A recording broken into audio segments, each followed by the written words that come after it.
nta kazi katagira inyungu iyo ugakoze ugashoboye. Ushobora kuba ubikunda ariko utabishoboye. Iyo ubikoze ubishoboye uko bisa kose inyungu ntiyaburamo. Inyungu ntiyaburamo. Mugini nk'amafaranga ngahe menshi waba warakoreye ku munsi umwe ukavuga nta mafaranga kabisa ndayakoreye kandi nyakuye mu guteka menshi ku munsi umwe? Yego. Ukuyemo ayo wahahishije, ayo wahembye abakozi bagufashije gusavinga, gukora mbese buri kimwe ukavuga ngo iyi ni inyungu yanjye nungutse y'umunsi. Nangahe menshi waba warakoreye mu buzima bwawe? Ku munsi umwe nkavuga ngo ndayacyuye. Yego. Ndumva hari umunsi nigeze gucyura 200. 200 y'inyungu wungutse, ibintu byose byavuyemo. Eme ni ijambo ry'igiheburayo mu kinyarwanda risobanura ukuri. Iyo uvuze emet uvuze ngo Dieu de vérité, bisobanura Imana y'ukuri.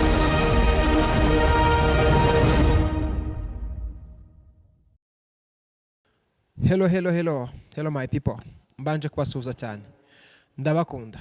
Ni Jimmy 250 ugarutse nk'ibisanzwe. Ndabizi ko abenshi mumaze igihe kinini cyane mwibaza ngo Jimmy 250 ko tudaheruka kumubona kuri kamera yagiye he. Nicaye kuri Dove Hotel nk'ibisanzwe nkuko nababwiye yuko gahunda zanjye zose kuri ubu ngubu nkora nzikorera kuri Dove Hotel. Niyo waba wifuza kuganira na Jimmy 250 nagira ngo mbwire yuko mboneka kuri hotel bita Dove Hotel. Ni hotel ya ADPR.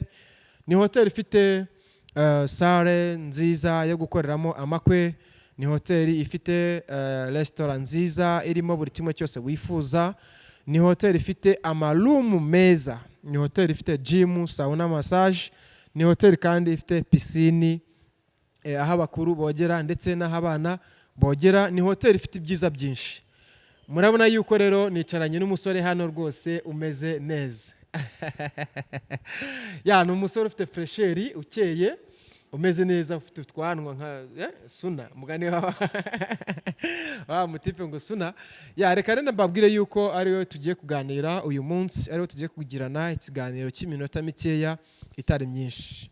Ibuka gukora subscribe, like, share ndetse na comment kugira ngo tumenye neza yuko ujya ukurikira ibiganiro bya Jimmy 250. Mugisha umeze ute? Meze neza.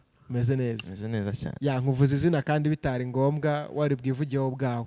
Ariko niyo bwumvuze Mugisha wakongeraho n'irindi ukivuga nyine birambuye kugira ngo bamenye ngo ni Mugisha nde. Ni Mugisha Emmanuel. Mugisha Emmanuel. Okay. Mugisha Emmanuel ni nde? Ni muntu ki? Azwi ho iki? Akora iki? Mugisha Emmanuel ni umusore w'umunyarwanda w'umutetsi. Akora hoteleri cyangwa ni umutetsi w'umunyamwuga. Yego, mbikora kinyamwuga. Yego, n'ubundi abajene mu rugo barateka kuko ntiwarya utatetse. Yego. Ikiye kuba ufite ugutekera. Naho ubundi ngiye mbikora kinyamwuga, niko kazi, niyo kariye yanjye. Yego. Okay, uri umutetsi uteka kinyamwuga. By the way, ndifuza kuzarya ku byo kurya batetse. Iyo tuvuze ngo twumvise ngo umutetsi birumvikana ko aba ari umuntu ufite umwihariko n'indi mitekere twabonaga, twakiraga, twaryaga.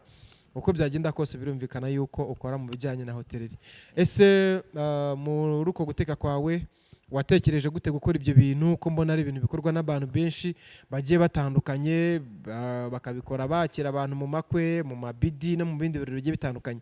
Ese wowe cyaguteye kubitekereza kumva ko wabikora ni iki? Byaturutse hehe? Inkomoko yabyo ni iyihe?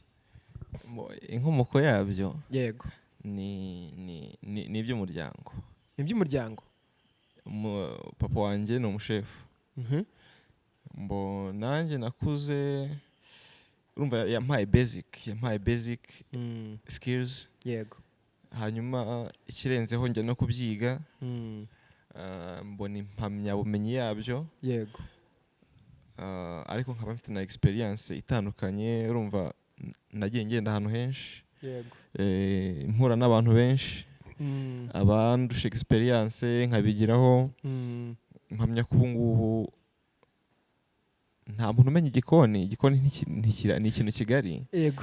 Ariko najya mu mujyi w'ababizi.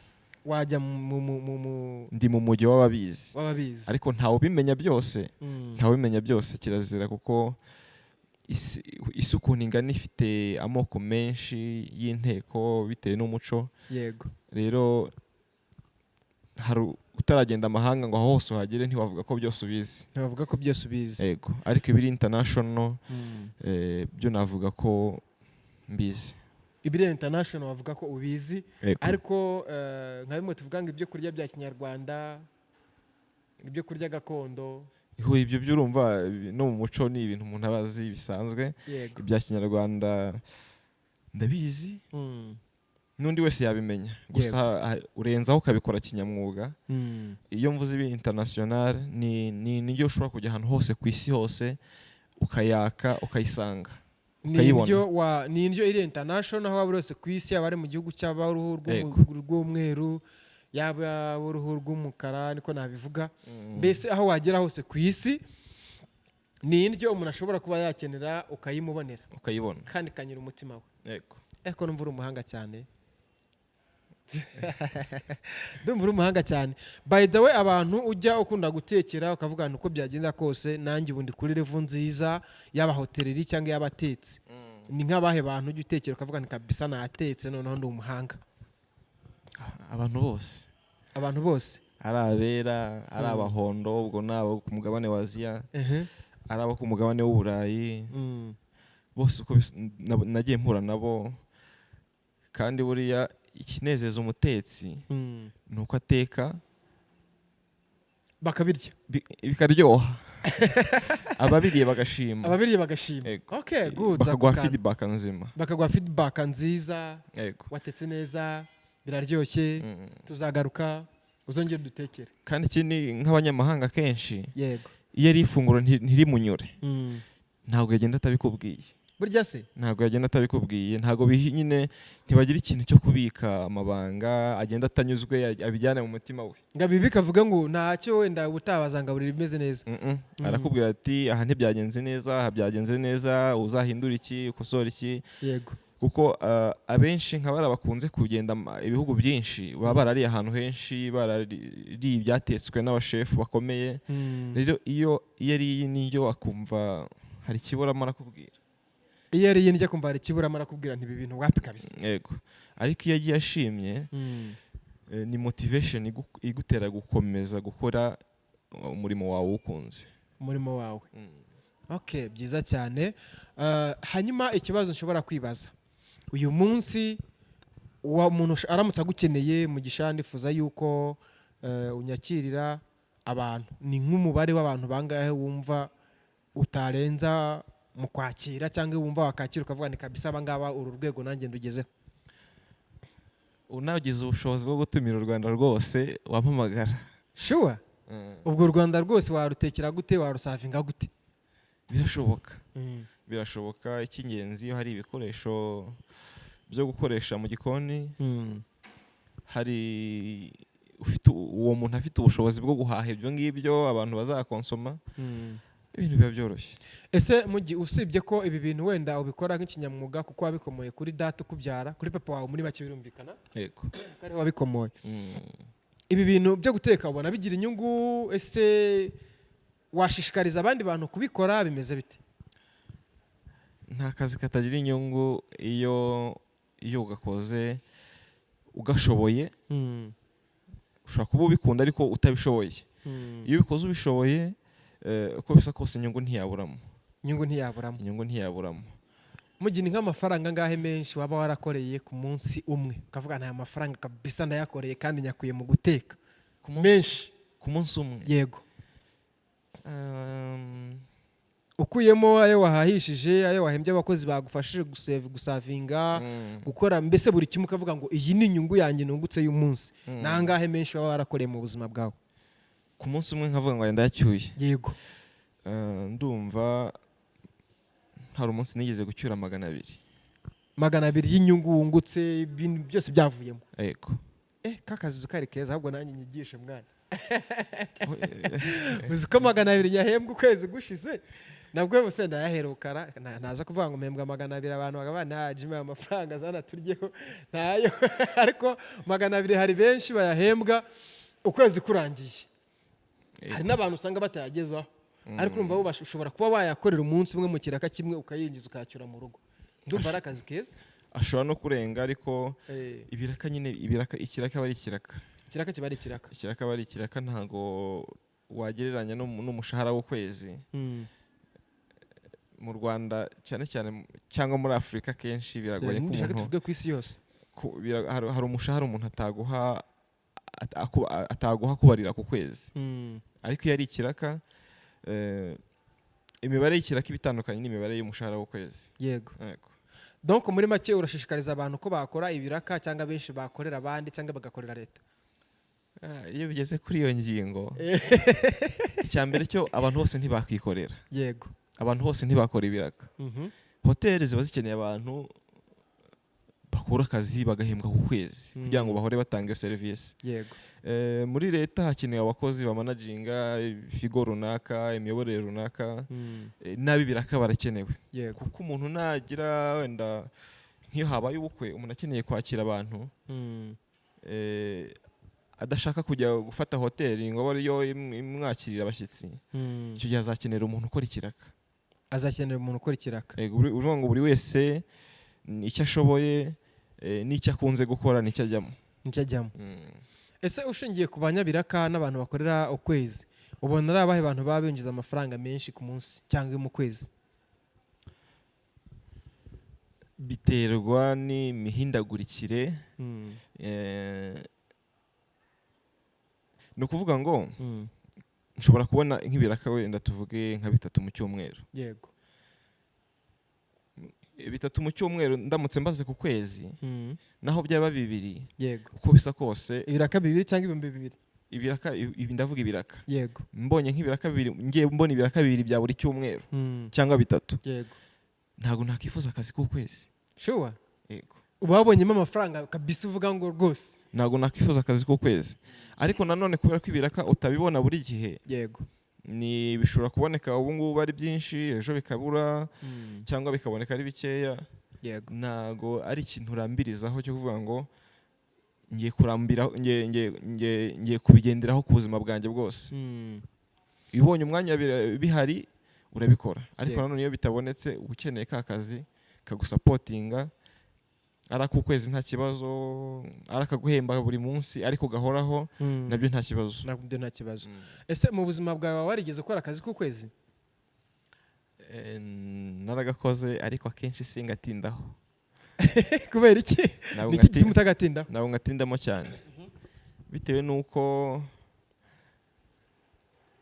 kuva tuvuge n'urugero uyu munsi turi tariki 21 uyu munsi 21 bivuze ngo niba ntangiye akazi ko kwezi uyu munsi yego tariki 21 nzakora ku mafaranga nakoreye ku yindi tariki 21 kandi urabizi Kigali uretse na Kigali ku isi hose kubaho na amafaranga iyo ubyutse mu gitondo iyo ugiye kubrosa korogate uyigura amafaranga ni amafaranga brosa uyigura amafaranga amazi isabune umwenda uri bwambare amavuta uri bwisige ni amafaranga buri kantu kose ni amafaranga uri buze guspendinga ni amafaranga uri bukoresha yego na transport ukoresha ni amafaranga yego nge rero ntago kuva ku itariki y'ukwezi kugera ku yindi y'ukwezi utegereje amafaranga ko azaza niho usanga wafashe amadeni wakoze gutya na gutya bivuze ngo ya mafaranga utegereje hari igihe aza gusiba icyuho cyayo wakoresheje ariko amafaranga ubona ku munsi y'ikiraka ko bisa kose aba meza unamenya ngo ndasevinga aya ngaya nakoresheje aya ndasevinga aya depanse zose nazisoje yego nyine bikorohereza imibare yawe ntabwo bivunanye ugereranyije n'amafaranga y'ukwezi ntabwo bivuna ugereranyije n'amafaranga y'ukwezi okay turi kumwe na cameraman hariya Honorere kamusuhuze ntabwo mureka kumusuhuza ni umusore nkunda cyane rero udukorera amashusho meza nk'aya ngaya mureba ndetse n'andi agiye atandukanye mugenda mubona kuri YouTube channel nkunda kugaragaraho harimo nka Jimmy 250 TV, M8 TV, Humura TV, Claudina, abo izo TV zose mujye muzisura, mukore subscribe, like, share ndetse na comment. Ziba ziriho amavideo meza akeye asa neza, ziba ziriho byinshi bigiye bitandukanye. Ndetse n'uyu musore nawe mureba uri ibumoso bwanjye, nubwo turi kuganira ku bijyanye na gahunda zo guteka, ariko ni umuhanzi. Ahubwo ibi bintu wabihuje gute kugira ngo ube umuhanzi ube n'umutetsi? Kuzasanga abantu benshi b'abasitari ari insonge ziri aho ngaho, ubihuza gute? Muri iyi si ubu nta muntu utungwa n'umurimo umwe. Biba bigoye uretse ko ubuhanzi ntibiraba umurimo wanyinjiriza. Yego. Uretse ko cyane cyane mbikora mu buryo bwo kuvuga ubutumwa, mu buryo bwo kuvuga ubutumwa bwa gospel. Ariko nyirizina umurimo wanjye n'umwuga wanjye ni ubutetsi. Okay, reka tubwire abantu bari badukurikiye kuri Emet TV, nubwo natangiye ntakora introducing yayo mbere dutangira, ariko ntacyo bitwaye, baze kwihangana. Iki kiganiro no kizatambuka, baze kwihangana, bagire icyo bandika muri comments. Ese mugi ni iki kintu waba wageneye abantu badukurikiye aka kanya ku bintu bijyanye n'aba bantu usanga ari insongi, badakunda akazi, bavuga ni ngiye ubwo ndi umusore, ubwo ndangije kwiga, cyane cyane wenda dushingiye ku rubyiruko barangije uyu mwaka? Narebye aka video kabo ejo, wo bita Danizo, sinzi niba mumuzi, ariko uvuga ngo nagira ngo mbabwire ko mu bibazo 1000 wari uzi neza ko uje gukemura, ngo wakemuye kimwe cyonyine gusa. Ngo 999 ngo byose biragutegereje. Ese wowe nihe message wagenera urubyiruko rurangije kwiga uyu mwaka, rugiye gutangira kugira icyo bakora ngo biteze imbere? Icyambere nababwira, bivugwa kenshi duhereye ku muyobozi wacu w'igihugu. Yego. Ni kenshi atubwira gukura amaboko mu mifuka tugakora. Ikindi, umuntu wese ufite imbaraga, cyane cyane urubyiruko, ufite imbaraga zo gukora, nubwo imirimo idahari ari myinshi, ariko imirimo irahari yo gukora. Sure. Imirimo irahari yo gukora. Ahubwo icyo gihe byagendera ku ngano y'ubushobozi bw'amafaranga ushaka muri iyo mirimo wifuza, inyungu wifuza. Yego. Ariko ntawe ukura ngo ahite yuzura ingobyi, ntawe uvuka ngo ahite yuzura ingobyi. Ntawe uvuka ngo yuzura ingobyi. Yego. Rero uba ugomba guhera aho ubonye hashoboka. Aho ubonye hashoboka. Hapfa kuba haguha. Baraye batubwiye ngo tugiye guhindura ibintu, ngo duhindure imihingire, ngo duhindure buri kimwe. Ndangije cyakora video narayikurikiranye n'abana mwabana mumuje mufite amarere, ni muzi ko twebwe turi hanze natwe byaducanze, byatuyobeye kabisa. Bikanda atari uko tudafite ubwenge bwo gukora. Gusa umwana w'umunyeshuri uvuye ku ntebe y'ishuri aba yumva koko hari ibintu aje guhindura byinshi. Abaje yumva nyine ko agiye kubona akazi keza, akagira ibyo akora bikabihindura. Ariko hanze aha simvuze ko horoshye, simvuze ko uzicara uzava ku ishuri ugahita ubona akazi, ku bashaka akazi. Yego. Biragoye. Ariko hamwe no gukora cyane birashoboka. Tuvuge by the way, tukiri ku bintu bijyanye n'akazi, umuntu wese ukeneye akazi anyandikire cyangwa mpamagare. Mfite intego yo kuzatanga akazi ku rubyiruko 5,000. Abare bashoje kwiga bose bampamagare, ntibambaze ngo ngiye kubaha akahe kazi hano kuri kamera. Bampamagare kuri nimero zanjye ziriho kuri hashtag, ziba ziriho, umpamagare cyangwa unyandikire umbaze ngo ese mu mirimo wavuze igiye itandukanye uri gutanga nk'akazi, uri guhereza urubyiruko, ni mirimo bwoko ki? Nagira ngo mbabwire ko nzatuza ari uko nahaye akazi urubyiruko 5,000. Niyo ntego nihaye. Nanjye mpereho. Nguhereho kandi ugafite. By the way, niba ushaka nguheraho muri BF Suma mfite akazi ngwino. Muraya ko nambaye BF Suma Bright Better Future. Birasobanura ubuzima bushashagirana bw'ejo heza hazaza, buri mu rwego rwo hejuru bwihariye. Dutegurirwa n'ikigo cy'Abanyamerika. Ni ikigo gitanga serivisi ku cyo twakwita chronic disease, ku ndwara zigiye zitandukanye. Dufite ibyiza byinshi, abantu bafite ibibazo by'uruhu, ibibazo bigiye bitandukanye by'ubuzima. Ni ikigo cy'Abanyamerika, nicyo nkoramo birumvikana, n'ibyo nkora hano kuri Emet TV, ibyo nkora kuri Jimmy 250, imbaraga nta handi nzikura burya. N'aka gasura mureba mfite n'ahandi kaba kavuye. So rero akazi karahari, nubwo muba muri miliyoni cyangwa miliyari, niteguye kubakoresha. Ukaba utumeneye ibanga. Nkeneye abakeneye gukina filime, abakeneye gukina comedy, abakeneye kuba abakameramani b'umwuga bakomeye, kuko Honore akeneye abamufasha by the way, kuko iyo twagiye gushutinga nk'ibitaramo bigiye bitandukanye n'ibindi birori bigiye bitandukanye dukenera abasapota. Niba washoje kwiga rero ni karibu, reka tugire message imwe tugenera abantu bari badukurikiye by'umwihariko urubyiruko, ubundi dusoze ikiganiro cyacu.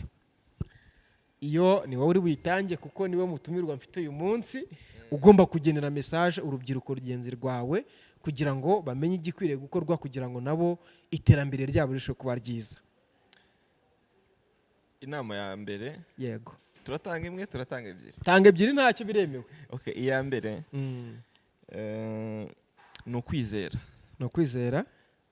Ushobora kutabona akazi uyu munsi, wenda usoje amasomo yawe, ufite ubumenyi uzanye ku isoko ry'umwuga n'umurimo, ariko ntuhite ubona akazi. Birashoboka kandi binabaho kwanza kuri benshi, ariko wizere ko hamwe no gutegereza akazi kazaboneka. Akazi kazaboneka cyangwa kataboneka, kakaboneka atari akazi ukanikorera. Yego, birashoboka. Gusa icyo mbashishikariza cyane nuko bagomba gufungura mind, bagaharanira ko buri muntu wese yagira ikintu runaka amenyekanaho, azwiho, yikorera ku giti cye. Yego, tugakorera n'ayo makampani n'ibyo bigo bindi na leta, ariko hari utuntu runaka dufite twikorera personal, tutwinjiriza amafaranga, atari kuvuga ngo Jimmy natampemba sindi bubeho, atari kuvuga ngo ikigo runaka nikitampemba sindi bubeho. Burya icyo gihe ufite kandi kantu ukora, niyo wakorera leta, niyo wakorera undi muntu, ariko uko byagenda kose ubuzima bwawe buhagaze neza. Niko bimeze, ariko nanone ntabwo buri wese azikorera. Bazikorera, bampamagare, banyandikire, mbereke icyo bagomba gukora, mbereke ibyo bakora. Uko bisa kose benshi bakikorera bishobotse, ariko ntabwo buri muntu wese, ibaze buri wese yikoreye ntawahunda akazi. Oye, icyo navuze ntabwo yacyumvise neza.